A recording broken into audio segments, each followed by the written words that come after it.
पण मला जे काही इथे म्हणायचं आहे ते आपल्या प्रश्नानंतर मला वाटतं मी बोलावं सांगावं असं वाटतं आहे. आणि म्हणून आपण याची जर सुरुवात केली तर बरं होईल असं मला वाटतं. म्हणून आपल्याला विनंती करतो आहे, आपल्याला काही जर प्रश्न विचारायचे असतील तर सुरुवातीला विचारू शकता. एक एक एक एक अरे एक मिनिट एक मिनिट थांबा.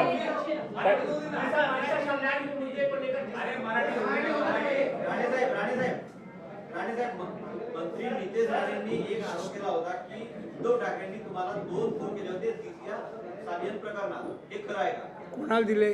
उद्धव ठाकरेंनी तुम्हाला 2 फोन केले होते दिशा सालियन प्रकरणात. उद्धव ठाकरेंनी 2 फोन केले होते तुम्हाला. हो, नितेश राणेंनी सांगितलं. हे खरं आहे का? खरं आहे. थोडं पार्श्वभूमी सांगा सर. हां, डिटेलमध्ये सांगा नेमकं काय झालं होतं. नाही का डिटेलमध्ये सांगू? तुम्ही विचारलं 2 फोन केले. हो, तुम्ही डिटेलमध्ये मला ऐकून घ्या, ऐकून घ्या. एवढ्या सगळ्या प्रश्नावर नितेश राणेला विचारा प्रश्न तुम्हाला महत्त्वाचा वाटला, बरोबर ना? आज राज्यात बाकी काही प्रश्न नाही आहेत. मी एवढंच सांगेन, त्या वेळेला ती जी घटना घडली होती तेव्हा मी म्हणजे मुंबईवरून आपल्या घरी चाललो होतो मी जूला. तेवढ्यात एक फोन बांद्रा क्रॉस केल्यानंतर मला आला, नार्वेकर, मिलिंद नार्वेकर यांचा. दादासाहेबांना बोलायचं आहे.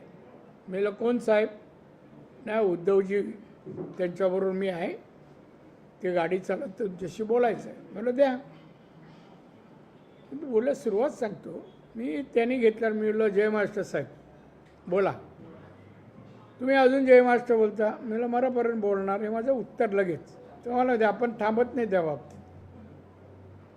नाही साहेब मला तुमच्याशी हे बोलायचं आहे. तुम्हाला मुलं आहेत, मलाही मुलं आहेत.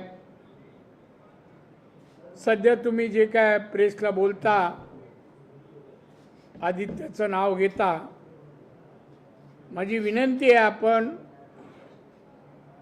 आपण त्याच्यामध्ये त्याचा उल्लेख करू नये असं मला वाटतं. म्हणून विनंती करायला फोन केला.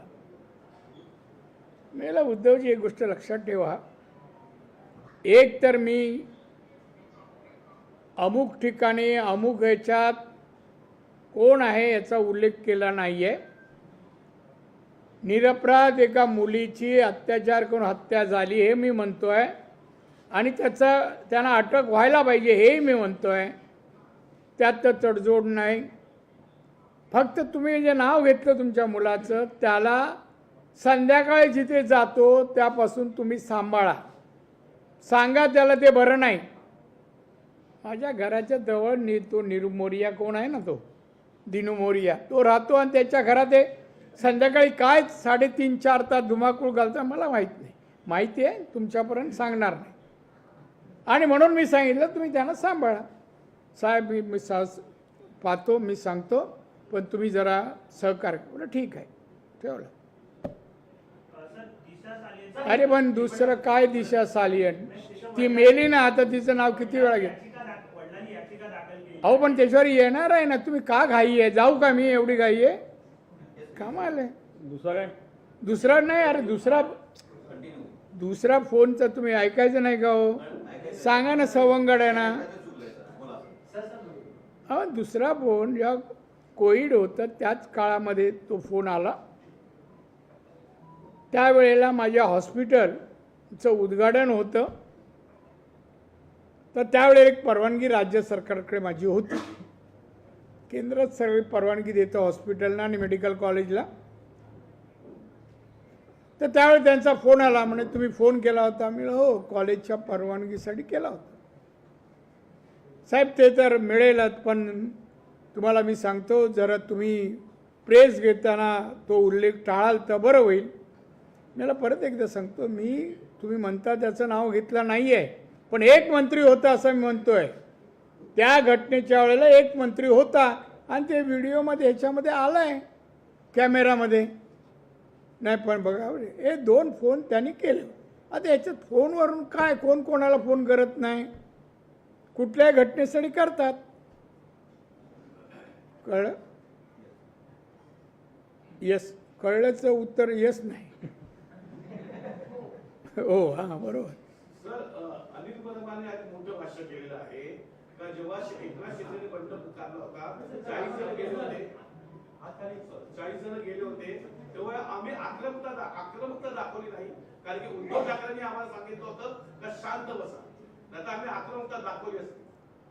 मला एक पहिलं विचारायचं आहे, हे कोण बोललं?